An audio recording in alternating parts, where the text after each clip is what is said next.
Hey everyone, it's Blades here, and I'm going to be starting a little series, if you guys like it, the first episode.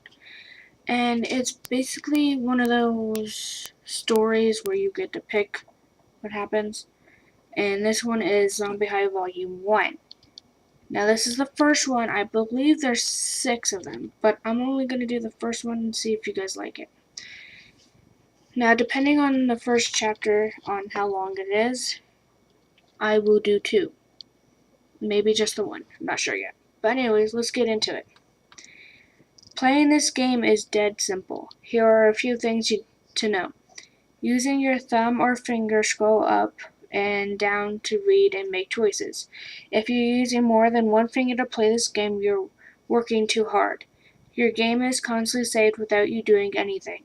You get a score or rank at the end of each chapter. Your popularity and humanity scores make up the majority of this rank. If your infection score reaches 10, you become a zombie and you must start over. You are a high school freshman girl. I apologize to those who can't directly relate to this character, but hey, call it role-playing. So, at the very top, I don't know if you can, at the very top, there's infection, which is 0 at the moment, bullets, which is 2, popularity is 0, and humanity is 0. Alright, let's begin. Zombie High Volume 1 by Aaron Foster Hartley? I'm sorry if I said that wrong. Jane, your mother yells from the hallway of your family pod. Get your butt out of bed, or you're going to be late. Coming, you moan half-heartedly. You've already been awake for the past 2 hours, too frozen with fear and anxiety.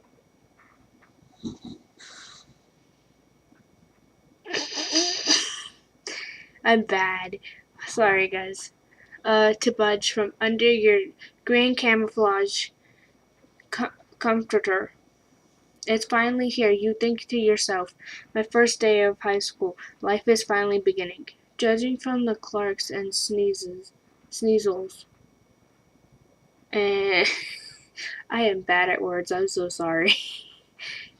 And occasional yelps of pain coming from the other room. You're guessing that your mom is attempting to make breakfast, which itself is atrocious. I don't know. She's usually too busy in her laboratory cooking up the newest batch of life-saving serum to bother making food. Rise and shine, soldier. The captain of the Zector Sector military police force stands at attention in your bedroom doorway, his saluted blocking out most of the light from the hallway. You need to be out the door by 0600 hours. Okay, Daddy, you sit up and feel under your bunk for your supplies. Oh, don't be nervous, Pumpkin. You'll do fine. He pats you on the head as you pass him and on your way to the bathroom. Just be yourself. Surprisingly, your mom's pancakes turn out to be not half bad. After inhaling a stack and downing a glass of protein drink, you grab your backpack and head for the door. Along the way, you pick up your trusty .22 caliber pistol, nicknamed Oprah, after the white inset on its handle. You double check the barrel and the safety before slipping into the side pocket of your pack. Well, I'm off. Wish me luck. Where do you think you're going with that, young lady? Your mom asked with a raised eyebrow. What, you say? You actually going to send me off to school all alone with no protection? She stands patiently in front of you with her hand out. She's late for work, but she looks like she could wait there all day. You wickedly hand over Opa, and she hands you the only weapon children under the age of 18 are allowed to carry in public, a crowbar. It's painted green and spans the length of your forearm, and it's way too boring to have a nickname. Now, I know school can be clingy, But don't limit yourself to one group of friends. You're pretty, you're smart, and you're so athletic. So it's not fair to restrict yourself to a single label. Be nice to everyone and try not to give in to peer pressure. God, Mom, you groan. You should like one of those lame after-school specialists you and Dad are always watching on the Retro Channel. Your dad laughs as he hands your mom her briefcase. Well, those were the good old days. The year is 13 AZ. It's been 13 years since the beginning of the worldwide VM pandemic. VM stands for Victim Mortis, the military name for the living dead. But they go by many other names too. Meat bags, undies, trips, for the awkward way they stumble around. Fritos, the low-level infected who still may have a chance of recovery. 20s, the worst of the worst, level 20 infection, and sprayers, for the big green mess that 20 brains make on walls when you shoot them. Before the VMs wiped out most of the world's population, a small handful of lucky survivors were able to find safety underground. At least count 72,641 Americans occupied the 12 high-tech military bunkers below Washington state.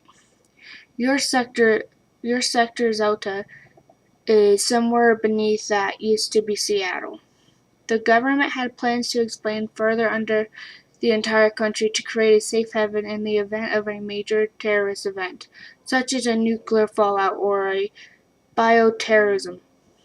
But no one ever expected that these plans would be interrupted by something straight out of an old zombie movie. Your mother was 6 months pregnant with you when she and your father entered Sector Center. Thanks to their medical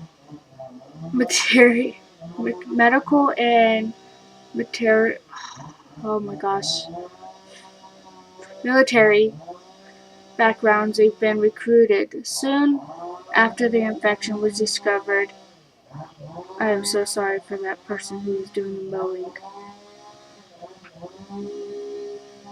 That is so loud. Oh, are they done? Please be done.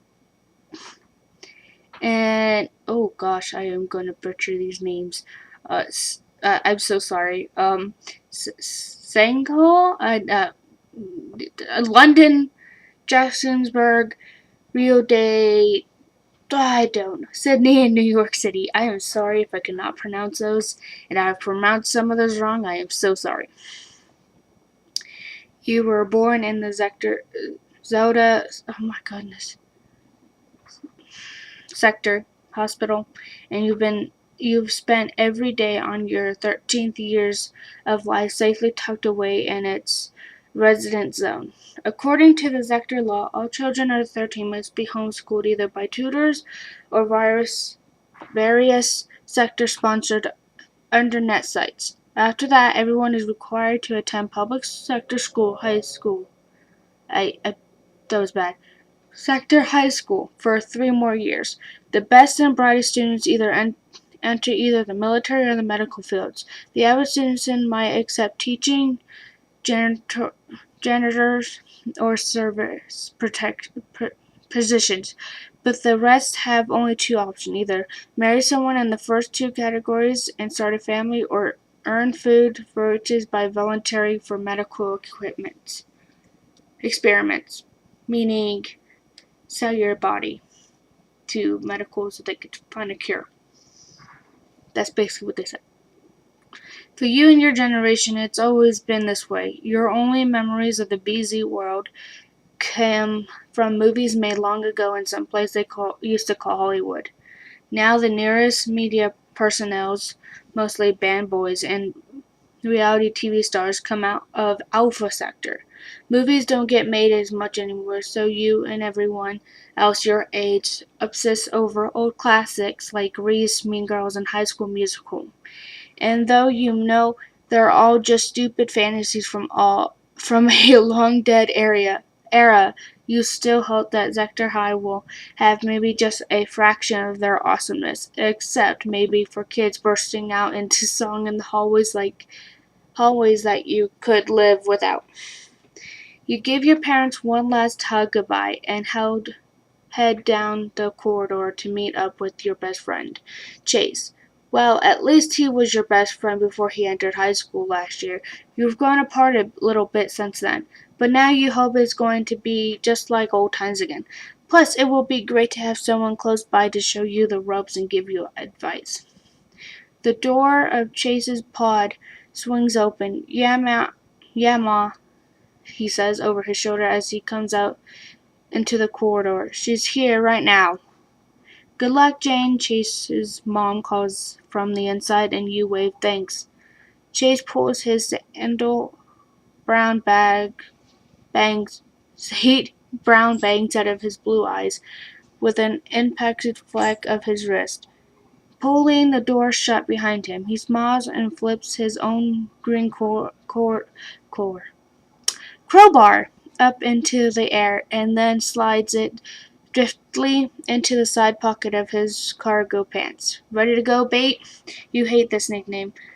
For all first-year students, even if it is true that 18% of them don't survive to the third year. Shut up, you say, eyebrowing him in the ribs. Oh, elbowing him in the ribs. Oh my gosh. Relax, he says, elbowing you back. You know I'm just kidding. You guess Chase should be described as cute, but you've always known him since you were 4 years old.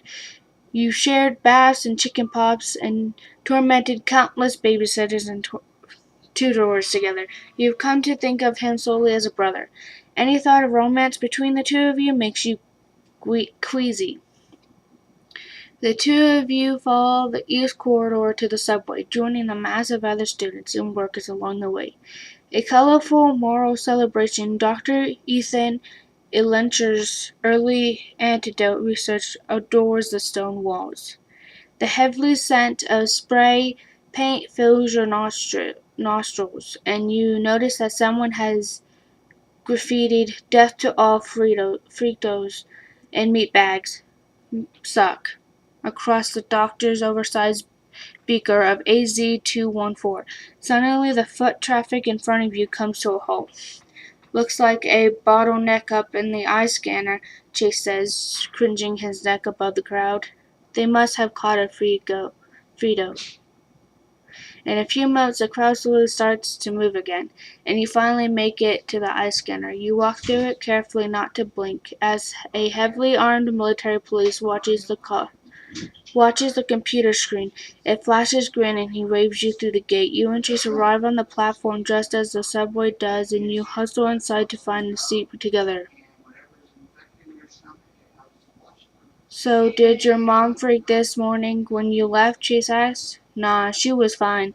She just gave me some clinks advice about avoiding peer pressure and clinks. Well, she's right about that too. Oh, you grown, you two? You can't be serious. I am, he says, scanning the car anxiously before settling back in the seat. The Zelda High social scene is brutal. It's best to avoid it altogether. What do you mean? Have you not listened to a word I've said this past year? Asked Chase.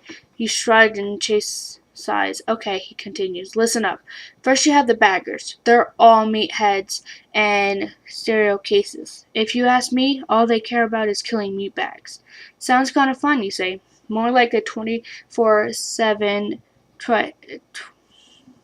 testosterone feast. When they're not bragging about their kills, they're obsessing about their next workout or their newest energy drink. So boring.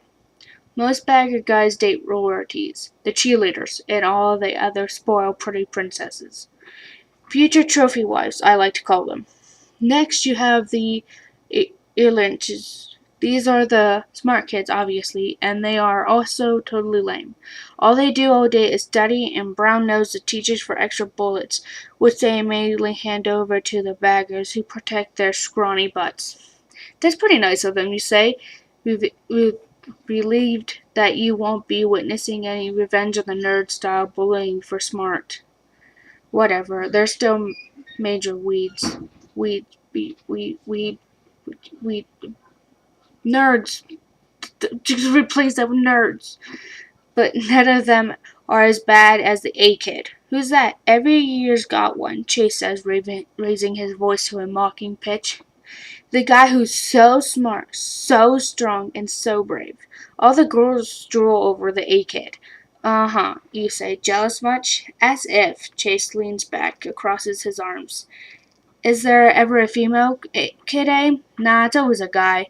He gives you his painted smart act look. Why, you think you fit the bill? No, just curious, you say with a shrug. It seems like you have everyone figured out. Where do you fit in exactly? I don't fit in, thank you very much. He sniffs uneasily in his seat and avoids your gaze. You're a rat? You ask, eyes wide with disbelief. How come you never told me? I'm not a rat. I hate that label.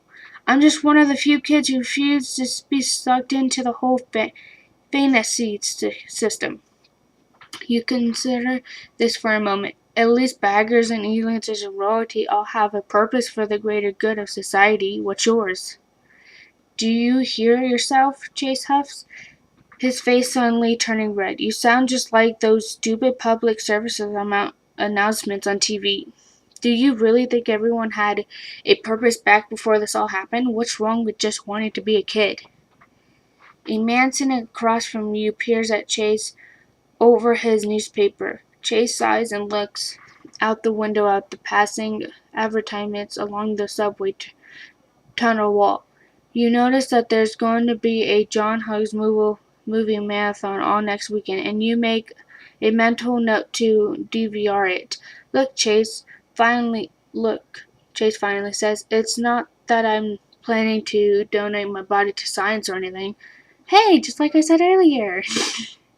But sometimes I just get sick of all the crap. I'd just rather play Resident Evil than actually live it, you know? Yeah, I guess. Just then you notice a group of teens enter your train car. One guy and two girls. Based on Chase's description of high school social structure, you're guessing that this guy was a bagger. His broad shoulders and cocky expression says it all. The two girls are definitely royalty. Beauty, posed, and prosing obvious fashion sense. The three of them are chatting and laughing with one another. They haven't noticed you or Chase on the other side of the crowded car. Chase is a rat, the least popular of the social cliques at school. Would it be your advantage to get spotted with him before even showing up on your first day? What do you do? Keep talking to Chase as normal, suggest you move to another car, or disengage from conversation. I mean, Chase has been my best friend, and so what if he's a rat? But then again, it's your first day of school, and you don't want to be soda to a clink like Mother says. I'm not going with the last one. But you know what? Chase is our best friend. We'll keep talking to Chase like normal. Chase is your childhood friend. You admonish yourself for even thinking of selling him out. Besides, the gag of popularity appears to be too engrossed in each other to notice you. Isn't that the way it usually goes? The two of you continue talking about what to expect for the day ahead. A tone dings twice over the speaker system, signaling, signaling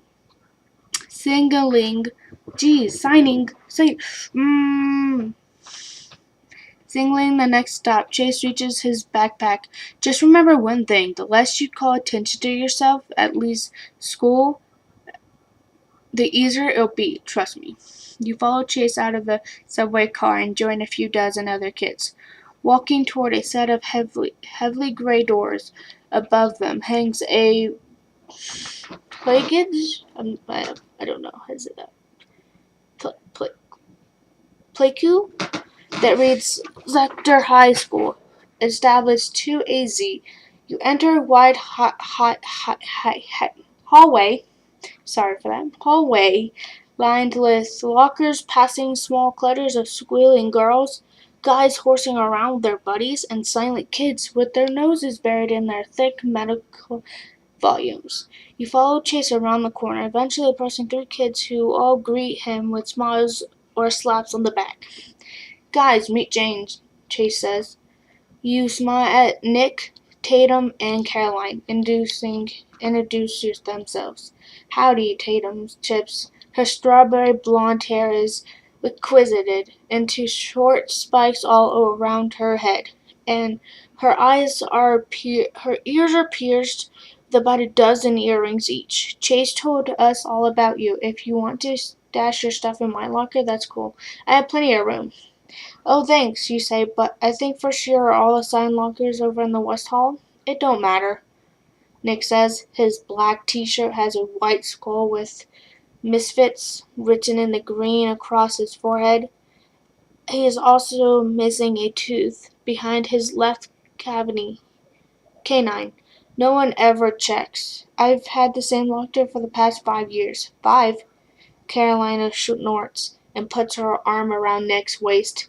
She's wearing an all-fitting green cardigan, a plaid shirt, and a thick yellow glasses. He's joking. He's only been held back once, and that's only because he spends most of his time in detention. You laugh pitifully as it wouldn't go down for a second. I was like, what? You laugh politely as a speaker bolted to the ceiling cracks with static. Attention all students, please report to the auditorium in 5 minutes for Principal I don't know, I'm gonna butcher his name. Giptaz orientation speaks. A booming voice announces, "This is mandatory, thank you." "This is mandatory, thank you," Nick repeats mockingly, and Carolina snorts again. I wonder if old Gunta has any new material this year, Tatum asks, no one in particular, chasing her tongue ring in her locker mirror. Doubt it, Nick scoffs, reaching over to put Carolina in a playful headlock. Hey, she wiggles away and head checks Tatum. Can I borrow your chapstick? The girl fiddles with her makeup as Chase and Nick make bored small talk. No one makes any attempt to join the rest of the students milling toward the auditorium. Maybe we should get going, you say nervously. You're not really going to go to that, are you? She says. It's so totally boring. Besides, we have other plans. Like what? Tatum pulls out a blue card out of her backpack and waves it under your nose. Like, I pinched this from my dad this morning. What's that? A key, dummy. My dad's a janitor. That means full access to the school, Tatum says, slipping the card back in her pocket with a self-satisfied gleam in her eye. Rumor has it there's a cage full of trips somewhere in the South Corridor, like total 20s. Ugh! Nick lunges at Carolina's neck, and she dissolves into giggles before locking lips with him in a slobby exchange of spit. Gross. Joking. Ah, no, the lawnmowers again! Go away! Jeez, I'm gonna wait till he stops. Hopefully soon. No? Maybe? Maybe? Yeah. Whatever. Isn't that dangerous, you ask? I don't want to get infected. I hear getting the antidote shot really sucks. Totally sucks. Tatum rolls her eyes and slams her locker. Oh, come on.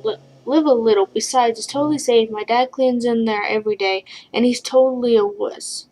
I don't know. You say, biting your lip with hesitation.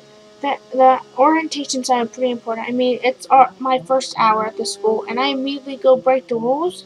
You say inconsiderately, although don't declare your mommy's advice out loud. You think to yourself, as mom says, don't break the rules until you know the game. What do you do? Go exploring, or go to orientation? Well, if I go exploring, I could get in trouble or bitten.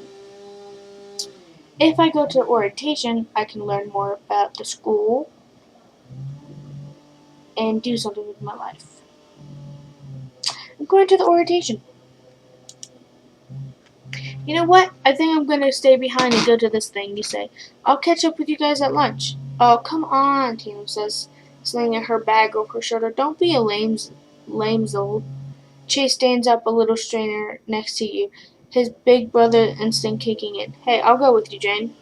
Really, Tatum's rules? You said yourself it's a waste of time, Chase. Yeah, well, I changed my mind. Besides, I don't really need to start the year off with another detention. You guys go on. Nick shrugs and throws his arm around Caroline. Whatever, man. See you at lunch. Caroline gives you a little wave, and the three of them take off down the hallway. Whoa, Tatum kinda of instance, huh? You ask when she's out of earshot. I guess. Chase shoves his hands in his pocket, which usually means he's pounding about something. What's wrong? You ask. Nothing, says Chase. Let's go. Most of the Zector High 300 students have already packed into the school auditorium, but you and Chase manage to find seats together in the back. A short Indian man stands at the podium in the middle of the stage and takes the microphone.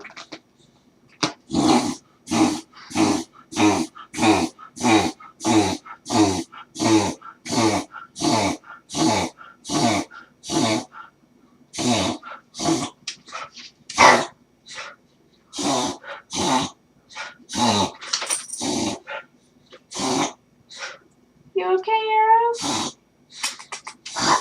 Sorry, guys, it's my dog. I think. You okay, buddy? Sorry, that was my dog. And where was I? Oh, taps on the microphone. Attention, everyone. Let's take our seats and get started. He waits for the murmur of the crowd to die down. I'm Principal Gapta, and welcome to another year at our State Zector High. Whew, excuse me. The audience emits a few whistles and claps, followed by a long moaning sound coming from off to the side. Principal Gapta frowns and shuffles through his notes cards. In a moment, I'll be going over the school rules and regulations, but first I want to introduce Dana Blair. Dana Blair, who will talk to you about Friday's homecoming scrimmage. A polite smattering of applause welcomes a blonde pigtail girl in a cheerleading uniform as she jogs on stage from the wings. She takes her place in front of the mic, adjusting it 6 inches higher before bamming a 100-watt smile at the crowd. Oh, yay, Chase says, slipping down in his seat and letting his bangs fall over his eyes. The Queen of Loyalty is getting ready to hold a court. How are we doing today, guys? Diana's voice is high-pitched and slightly screechy. Are you ready to see some bags get stomped this Friday? She claps at the crowd. It erupts into whoops and whistles. This year, we got Biff Merchantee as captain, so it's sure to be a bloodbath. Biff, where are you? Dana shades her eyes from the spotlight and peers into the crowd. A large kid with not much of a neck stands up and flexes his thick leather jacket biceps as the crowd continues to cheer. Are you probably already know Biff's specialty weapon is the double chainsaw. So doors open at 6, and don't forget to bring a canned good for the food drive. Go Fire Ants! Woo! When the travel between sector became too risky for another one other than material or medical personnel was around for AZ or so, that pretty much put an end to traditional high school football. Since then, arena bagging, a mix between ancient Roman gladiators and a chemical exchange military combat zone, has become the new American pastime, and the homecoming scrimmage is the biggest arena bagging event of the year. You've never actually seen a game in person, but you imagine it excuse me, must be pretty amazing. Diana claps and kicks her tan leg into the air as 9 more cheerleaders gather behind her on the stage along the official Zector High Fire Ant mascot Sparky. But poor Sparky looks more like a top-heavy brown snowman than anything resembling an ant. He points a large red styrofoam. Ooh, I am so sorry, guys. Excuse me. flame at the crowd and half-heartedly shakes his round bottom section as the cheerleaders begin kicking and flipping and jazz handing their way through Jerry Lee Lewis's great balls of fire in cheesy unison. Wow, it really is like High School Musical, you whisper to Chase. Except this is way more embarrassing to watch. Oh my god, he says, his mouth hanging up in dismay. Nick's gonna be so sorry he missed this. As the performance comes to a merciful close, President Gunta again approaches the microphone. Wow, that was one spectacular routine, wasn't it? He pauses for more applause, but the auditorium is awkwardly silent. You wonder if it would be funny to start screaming and clapping. Will the crowd get it, or you think you're insane? What do you do? See, if I mock the performance, I'll have cheerleaders on coming at me and probably saying some stuff. If I stay silent, I won't embarrass myself, and I won't have cheerleaders hunting me down. I'm gonna stay silent.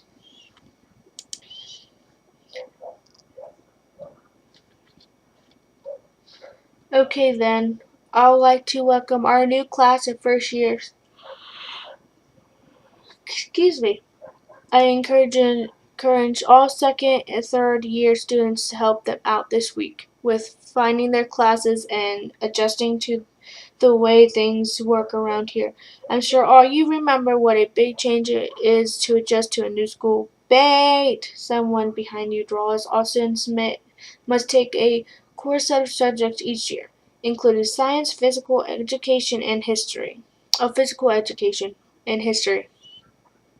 You all should have received your individual schedules by now, and though you may excel in one particular, I urge everyone to give their best effort to every subject.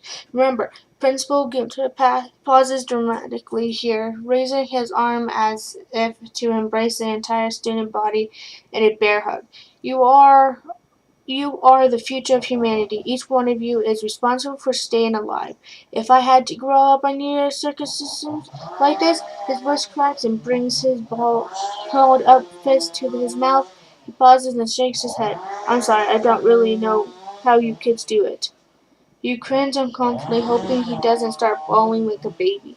He clears his throat and continues. I also want to remind everyone to practice caution at all times. We do our best to keep the school as safe as possible, but unfortunately the threat of infection is ever present. If you or someone you know gets bitten or even scratched, go to the health office immediately. As you all know, AZ 922 can now completely cure level 2 scratches and treat bites up to level 7, but it must be administered quickly. The way you wait, the less likely it is to work. Tammy Yoder is a freak out, someone shouts, followed by a chorus of laughter. Principal declares into the darkness. Infection is nothing to be ashamed of, people, but if you insist on hiding it, it's just a matter of time before you get infected again and again. And then before you know it, you're a level 10 and you're just as good as undead, understand? His question is met with silence. But you know that you and everyone else around you are thinking the same thing. There's no way I'll admit to it. I'd rather die than have everyone know I'm freaked out. And yeah, sure, it's dumb and potentially deadly way of thinking, but it's a simple human nature. No one wants to admit to being the kid with cuties. You've heard of all the stories from Chase. Even if you're totally cured, it still means permanent social suicide. As Tommy Underhood testified, Principal clears his throat.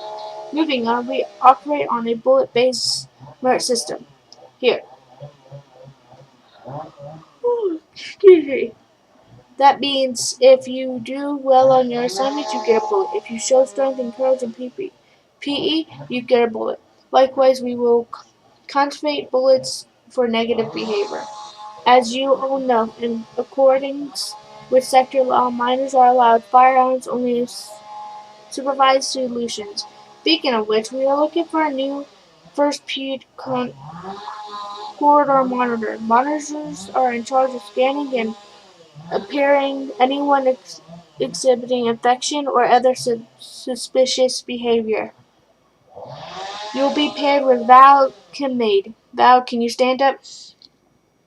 Principal Gita gestures to a girl in the third row, who stands up regularly to face the rest of the audience. Her freckled face is framed by a hollow of snort and red braids that make her hard appeal to a firearm. Someone is in the back. Wolf whistles and another clown makes a crud. Flattered noises. Val squirrels and sits back down as a wave of laughter travels across the audience. Principal grabs and taps on his microphone for attention. All right, everybody. Excuse me.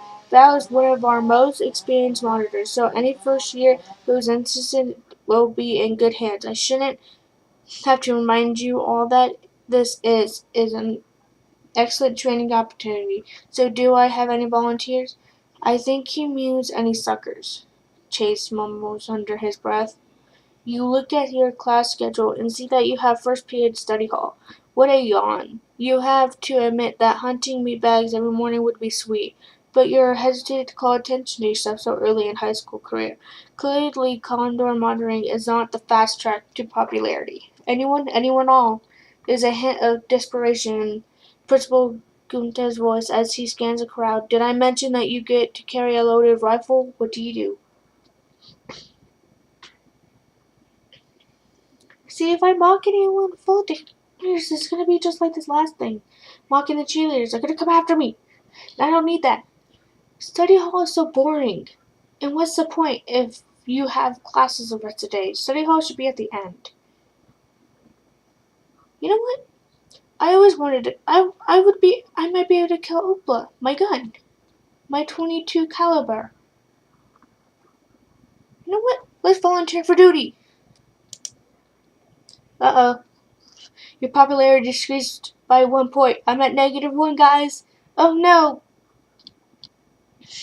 Gotta get it up. You take a deep breath and stand up. I'll do it. What the heck are you doing? Chase whimpers. Actually, I'm gonna read to this. Okay, never mind. Hold on. Whimpers, hedging his shoulders in embarrassment as the entire audience turns to look in your direction. I know I said I was gonna get to the chapter, but I'm gonna read this page and then I'm gonna end the video.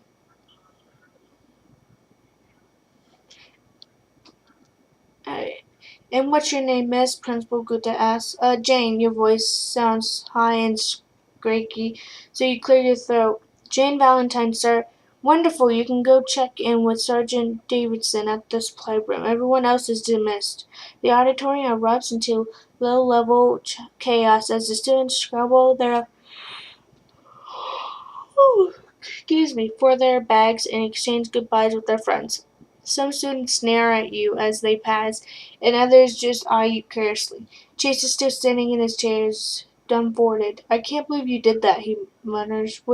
Why did you do that? What? You shrug, annoyed at his being so unsupported. It's better than boring old study hall. Whatever, have fun. He grabs his bag and steps past you into the aisles. See you at lunch. He disappears into the crowd before you can respond. You feel a tap on your shoulder, and you turn around to see Val Kinmaid standing in front of you. Come on, she said. I'll show you the spot room. You hear her out of the auditorium. You follow her out of the auditorium and down a small, dark corridor until you reach a red door marked supplies. Val knocks twice. Come in, someone shouts from the other side, and you both enter to find a man dressed in a military uniform sitting at a desk next to a stack of paperwork. He looks up and grins at Val. Morning, Kinmaid. Hey, Sarge, this is Jane, the new first period monitor. Sergeant Davidson, pleasure to have you aboard. He shakes your hand firmly, and you try not to wince as his strength. Thanks. You happen to be in luck today, Jane. We just got a new shipment of arms last week. He lets a rifle out of a box at first feet. Excuse me. Box at his feet and holds it up for you to admire. You look at this beauty. Bolt action 7mm. Ooh, I love the finish, Val says. Walnut. Sergeant Davison hands the rifle to you. You know how to use one of these, Jane. Yeah, my dad taught me. You might know him, General Valentine? Of course. Well, you've been trained by the best. He takes out another rifle and gives it to Val. Then he hands each of you two small boxes. A white one and a black one. These here are your eye scanners and walkie-talkies. Val will show you how they work. Now, there are 4 rules you must remember as a corridor monitor. 1. Eye scan anyone you suspect of being infected. 2. Never shoot a suspect unless he or she inhabits violent aggression or poses an intimidating threat to a human. 3. Deliver all cases of non-violent infections to the house office. Last and most importantly, rookies always defer to their senior monitor, so whatever Val says goes, understand? Yes, sir, you say. Fine. Don't forget these. He hands Val a box of ammo. Dismissed. Val hands you 1 bullet and then loads 4 more into her rifle. She tosses the rest of the bullets into her backpack, and before you have time to blink, she's already out the door and booking it down the hallway. You have to double time it to catch up. Hey, can I have a couple more of those bullets? Nope, she says, starting straight ahead and continuing her brisk pace. I thought we were supposed to be partners. You're still in training. What happens if there's an attack? What's the point of me having a rifle without a full magazine? What's the point of a rookie wasting bullets trying to hit a target, or worse, getting trigger happy and shooting an innocent civilian? You'll get more bullets in time. Just watch and learn. I know how to use a gun, you say a little suddenly. Val comes to a sudden stop and turns to you. Did you hear the sergeant? Rule number 4. Rookies defer to their senior manager. You get bullets when I say you get them. Got that? You suspect you could outshoot Val any day of the week, and you're itching to tell her so. Then again, getting on this girl's bad side might not be the best idea. Maybe you should just swallow your pride and follow orders. See, she is pretty tough if she's already doing. If I don't know, she seems like a tough girl. I do not want to get on her bad side. But then again, I am prideful. I want to show people how proud I am of how skilled I am.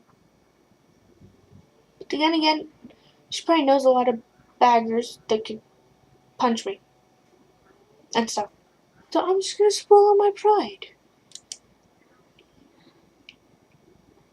Okay, I'm gonna do this last thing. Your bullets increased by 3 points. Oh hey, look, I got 5 bullets. Alright, well, that's it. I know I said I was going to get to the chapter, but I don't know. I thought the chapters were going to be short. I'm sorry. But if you guys like it and seem to like it and stuff, I'll do another one. And make sure to like my video, comment if you want, tell me if you like it or not. And if you're not subscribed already, please subscribe. Anyways, I'll talk to you guys. I'll see you all later.